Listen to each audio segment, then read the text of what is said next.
अवध पंच में मधुकर उपाध्याय का राम राम भैया।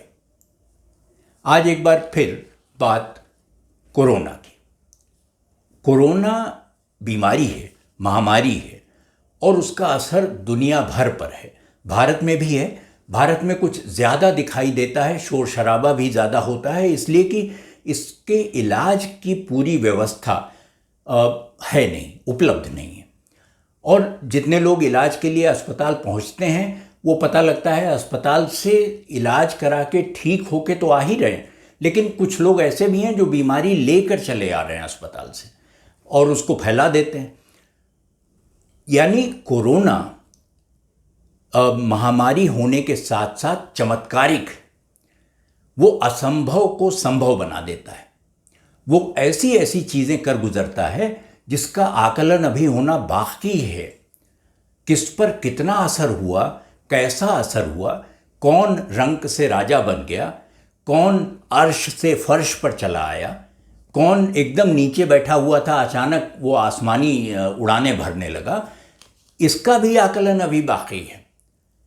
कौन किस तरह के बयान दे रहा है, क्या कह रहा है, उसका भी अभी आकलन किया जाना ज़रूरी है, होना चाहिए कि आखिर लोग इस तरह की बातें कैसे करने लगे हैं। जो एक ऊपरी तौर पर आप देखिए, बिना कोरोना के आप देखिए तो आप उन्हें ऊल जलूल बयान कह के खारिज कर देंगे, लेकिन ऐसा है नहीं। उसके पीछे एक कारण है और कारण अब वैज्ञानिकों का कहना है कि वो कारण कोरोना है। इस पर बहुत ज़्यादा लोग शोध में लगे हुए थे, उस पर काम कर रहे थे, मैं उसकी चर्चा करूंगा। लेकिन अभी मैं आपको एक किस्सा सुनाता हूं जो मुझे बहुत ही अजीब और रोचक लगा। मेरे एक मित्र हैं, प्रशासनिक अधिकारी हैं भारत सरकार के, और अखिलेश नाम है उनका। वो दिल्ली में ही एनसीआर में रहते हैं, बहुत ऊंचे पद पर हैं। उनको संगीत का बहुत शौक़ है और रिकॉर्ड पुराने इकट्ठा करते रहते हैं। संस्कृत के पंडित हैं, संस्कृत में उनकी कई किताबें भी हैं, अंग्रेज़ी में भी किताबें हैं। लेकिन उन्होंने कहा कि जब मुझे कोरोना हुआ, अखिलेश को कोरोना हुआ, तो उनको बाकी लोग के दिमाग पर असर हो रहा था, वो चीज़ें भूलने लगे थे। अखिलेश को कुछ चीज़ ऐसी याद आ गई जो उनके यहाँ पहले थी ही नहीं उनके दिमाग में। उन्होंने बताया कि पहले जब वो रिकॉर्ड खरीदते थे तो बड़ी मुश्किल से बंगला रिकॉर्ड में गायक का नाम, संगीतकार का नाम, गीतकार का नाम लिख लेते थे रजिस्टर में, इतनी ही बंगला उनको आती थी। कोरोना हुआ, इलाज हुआ, ठीक हुए और अचानक वो धड़ल्ले से बंगला पढ़ने लगे। उन्होंने बताया कि वो अब तक 5-7 बंगला उपन्यास मोटे मोटे पढ़ चुके हैं। ये भी कोरोना में ही होना था। या फिर उरई में, उत्तर प्रदेश में, जालौन के पास एक अस्पताल में एक सज्जन भर्ती हुए, उनका इलाज हुआ, वो बचे नहीं, ख़त्म हो गए। जब ख़त्म हुए तो चूंकि शव दिए नहीं जा रहे थे, इसलिए उसको शवगृह में रख दिया गया। अब पता लगा कि कोरोना से सब लोग तो डर रहे थे, लेकिन नेवले, उनको कोई डर नहीं था। नेवले शवगृह में पहुँचे, उन्होंने ऊपर से पट्टी लगा के बांधा हुआ था वो काटा और काट कर उन्होंने आंखें खा ली उस शव की। अब वो शव जो देखते हुए उसका निधन हुआ होगा, अब वो भी नहीं देख सकता, वो आंख पता नहीं कहाँ गई। ये शेख फरीद, बाबा फरीद जो हैं, जब उन्होंने लिखा होगा तो उन्होंने सोचा नहीं होगा कि कोई कोरोना आएगा कभी और कोई इस तरह की चीज़ें होंगी। और मैं तो कहता रह गया कि मत खाना, लेकिन किसी ने खा ही लिया।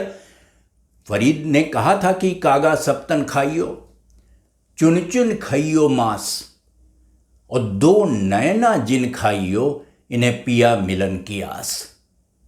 अब फरीद बाबा तो जिस संदर्भ में भी कह रहे हों, जिस तरह कह रहे हों, लेकिन नेवले को फरीद की समझ आए ये कैसे हो, और आए तो उस समय कोरोना हो तो उसका क्या हश्र हो। ये कोरोना ने किया। फरीद की जो सीख थी बाबा फरीद की, वो बेअसर नहीं गई, कोरोना ने उसे बेअसर किया। अब ये जो किस्से हैं ये आप सुनते रहिए, सुनाते रहिए। मैंने थोड़े से और जोड़े हैं। छत्तीसगढ़ में भारतीय जनता पार्टी के एक पहले विधायक थे, 4-5 बार विधायक रहे हैं, बृजमोहन अग्रवाल, बड़े नेता हैं वहाँ के। लोग जब हल्ला मचा रहे थे कि चीज़ों के दाम बढ़ रहे हैं, महंगाई बढ़ रही है, तो उन्होंने, पेट्रोल के दाम बढ़ रहे हैं, तो बृजमोहन अग्रवाल ने कहा कि जो भी महंगाई के बारे में बात कर रहा है, जो इसको आपदा कह रहा है, उसको खाना पीना छोड़ देना चाहिए। आप अनाज मत खाइए, महंगाई खत्म। आप पेट्रोल मत भराइए, महंगाई गायब। उन्होंने कहा कि अगर सिर्फ कांग्रेस पार्टी और उसको वोट देने वाले लोग अनाज खाना बंद कर दें तो महंगाई कोई समस्या इस देश में नहीं होगी। ये भी कोरोना में ही संभव था। क्या लोगों के दिमाग पर असर हो रहा है तो बृजमोहन अग्रवाल उससे अछूते कैसे रहें? और अब सिर्फ बृजमोहन अग्रवाल को ही दोष क्यों दें? आप ये मान लें कि इसका असर दिमाग पर लोगों के हो रहा है। अब सब लोग अखिलेश नहीं हो सकते कि उनके पास जो नहीं था वो भी मिल गया, कुछ लोगों के पास जो था वो चला भी गया। तो बृजमोहन अग्रवाल का ये बयान उसी संदर्भ में देखा जाना चाहिए। ये अब उत्तराखंड के मुख्यमंत्री तीरथ सिंह रावत जी का बयान, जिन्होंने अभी कुछ दिन पहले कहा था कि हमने अपनी पुरानी परंपराएं छोड़ दी हैं, इसलिए ऑक्सीजन की समस्या है। पुराने ज़माने में ऋषि मुनि बिना ऑक्सीजन के सांस रोककर हिमालय की चोटियों पर, ऊंचाइयों पर महीनों, वर्षों रह लेते थे। हमने वो रास्ता छोड़ दिया, इसलिए हमको ऑक्सीजन की परेशानी हो रही है। ये भी बयान है। लेकिन ये कैसे आप इसको कहें कि ये तीरथ सिंह रावत का, बृजमोहन अग्रवाल का या किसी का भी इस तरह का दोष है, या उस एम्बुलेंस का दोष है, या भावेश झवेरी का दोष है, एयरलाइंस दोषी है? कौन दोषी है इसके लिए? तो ये जो अजहर नवाज का एक शेर है, वो लगता है इसी तरह की किसी कैफियत में कहा गया होगा, जिसमें वो कहते हैं कि चारा साजो मेरा इलाज करो, चारा साजो मेरा इलाज करो, आज कुछ दर्द में कमी सी है। ये कौन सी स्थिति है जिसमें इलाज दर्द का नहीं, दर्द में कमी का ढूंढा जाता है? मानसिक रूप से निश्चित तौर पर अजहर नवाज के सामने इस तरह की कोई सूरत न रही होगी जिसमें उन्हें ये शेर कहना पड़ा हो, और इसके मानी दूसरे होंगे। लेकिन अब देखिए कि ये सारे लोग, वो चाहे भारतीय जनता पार्टी के नेता हों, कांग्रेस के नेता हों, जो भी हों, जिनके भी ऊल जलूल बयान आ रहे हैं, उन सब को ऐसा लगता है कि इलाज की आवश्यकता है। क्योंकि अब तो ये हालत हो गई है कि आपको कोई ऊल जलूल बयान 1-2 दिन न सुनने को मिले तो नींद ना आए। लोग इतने आदी हो गए हैं, क्योंकि लोगों ने समझ लिया है कि ये कोरोना की वजह से, सरकार का इसमें कोई दोष नहीं है, कोरोना हटेगा तो ये सब ठीक हो जाएगा। लेकिन जो वैज्ञानिक शोध कर रहे हैं, जो असल बात मैं आपसे कहना चाहता था, उनका कहना है कि इसका असर वर्षों वर्ष रह सकता है, ये चलता ही रहेगा, ये इतनी आसानी से जाने वाला नहीं है। दिमाग की जो चूलें कोरोना हिला के चला जाएगा, आप उससे उबर पाएंगे, कब उबर पाएंगे ये आसान नहीं है बता सकता किसी के लिए भी। अब जो नया शोध आया है मिलान, इटली में मिलान विश्वविद्यालय के एक प्रोफेसर हैं मासिमो फिलिप, उनकी टीम ने एक रिसर्च की और रिसर्च करके ये बताया कि जितने लोग कोरोना से संक्रमित हुए हैं, वो चाहे लक्षण उनके दिख रहे हों कि ना दिख रहे हों, और बहुत ही खतरनाक किस्म की रिपोर्ट है। ऐसा लगता है कि ये कहना नहीं चाहिए, बताना नहीं चाहिए लोगों को, लेकिन फिर लगता है कि नहीं, ये बता ही देना चाहिए। अगर ऐसा शोध है तो वो लोगों की जानकारी में होना चाहिए। उन्होंने कहा कि हर 4 में से 3 व्यक्ति, मतलब 3/4 लोगों की दिमागी क्षमता कोरोना ने प्रभावित की है, उन पर असर पड़ चुका है।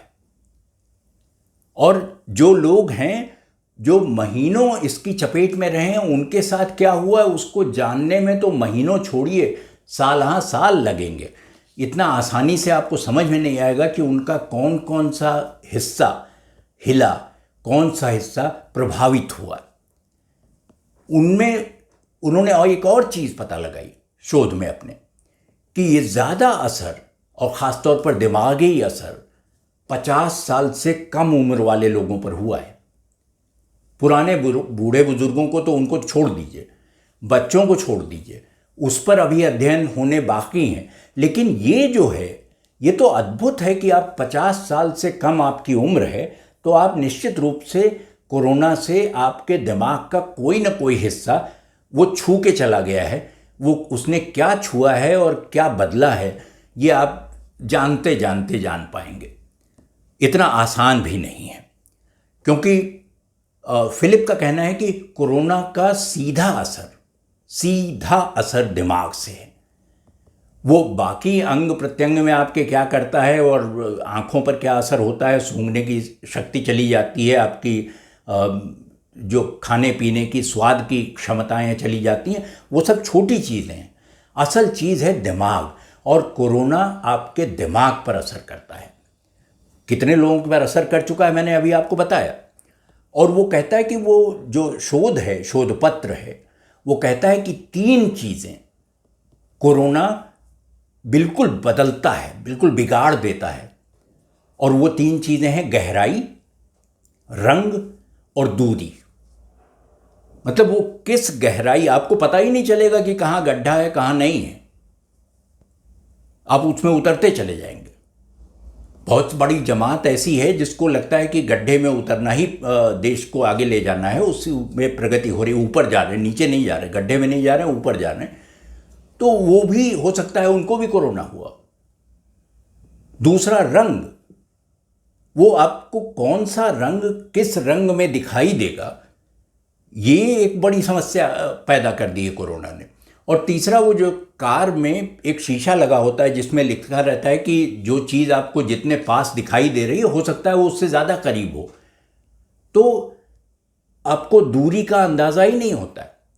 आप मानकर बैठे रहते हैं कि कोई चीज़ कभी होगी या हम कभी वहाँ तक पहुँचेंगे, वो पता लगा अगले ही पल हो गई, और उसमें कुछ आप रोकने सोचने की स्थिति में भी नहीं बचते हैं। अब ये डॉक्टरों को क्या कहें, डॉक्टरों को अब जाके बताएं कि मेरा इलाज करो, मेरा अब दर्द कम हो रहा है, अज़हर नवाज हो जाएं, और ना हो तो क्या करें, तो अखबार हो जाएं जो आपको बताता है कि सब कुछ चंगा है, सब बिल्कुल बढ़िया है, कुछ नहीं हो रहा है। तो ये सुनने के लिए कि दिमागी रोग आपको कहाँ तक ले जाएगा और क्या क्या कर देगा आपके साथ, ये तो बहुत ही चिंता की बात है। क्योंकि जो ये शोध पत्र है ये अंतिम नहीं है, अभी इस पर और शोध होने हैं, दुनिया के दूसरे हिस्सों में भी शोध होंगे, और सिर्फ फिलिप क्यों, बाकी लोग भी इस पर काम कर रहे हैं। उसने क्या क्या बदला है, उसने कौन कौन से अंग को आपके शरीर के छुआ है, और वो तो कह रहे हैं कि दिमाग पर उसका सबसे ज़्यादा असर हुआ है। तो इसलिए आप सरकार की आलोचना न करें। कोरोना बाकी लोगों को हुआ है तो सरकार के जो अफसर हैं, सरकार के जो मंत्रीगण हैं, उनको भी हुआ होगा। तो अगर सबको हुआ है और सबके दिमाग पर असर हुआ है तो इन सबको आप देखिए और इसे कोरोना की तरह ही की बीमारी का एक लक्षण मान लीजिए कि ऐसा तो उनको कहना ही था। वरना आप ये सोचें, मेरे जैसे लोग, कि अगर 2 दिन 3 दिन निकल जाएं और कोई ऊल जलूल बयान ना आए तो आपकी नींद उड़ जाती है। इतने आदी हो गए हैं आप इस तरह के बयानों के, इसलिए कि कोरोना ने आप पर इस तरह का असर कर दिया है। अब देखिए कि वो एक महशर आफरीदी है। महशर आफरीदी कहते हैं कि सबसे बेजार हो गया हूं मैं, सबसे बेजार हो गया हूं मैं, ज़हनी बीमार हो गया हूं मैं, कोई अच्छी खबर नहीं मुझ में, यानी अखबार हो गया हूं मैं। तो जो कुछ है आपके सामने है, सारी इबारतें आपके पढ़ने के लिए हैं, सब कुछ आपके दिमाग से चलना है और दिमाग कोरोना चला रहा है। तो अगर दिमाग कोरोना चला रहा है, उसी तरह वो अर्थव्यवस्था भी कोरोना चला रहा है, और एक तरह से कहें तो देश भी और दुनिया भी कोरोना चला रहा है। तो स्यापा क्यों, किस बात का रोना धोना? इंतजार करिए, सब लोग कर रहे हैं। आप भी देखिए कि कब पता चलेगा कि कोरोना ने क्या किया है और आगे क्या करने वाला है। तो इस अंक में अवध पंच के इतना ही। अगले अंक में भेंट होगी तो किसी और विषय पर चर्चा करेंगे। तब तक आप अवध पंच देखते रहिए, और जो भी सुझाव हों हमें awadhpanch@gmail.com पर लिखिए, हम उस पर अमल की कोशिश करेंगे। तो अगले अंक में आपसे भेंट हो, तब तक के लिए राम राम भैया।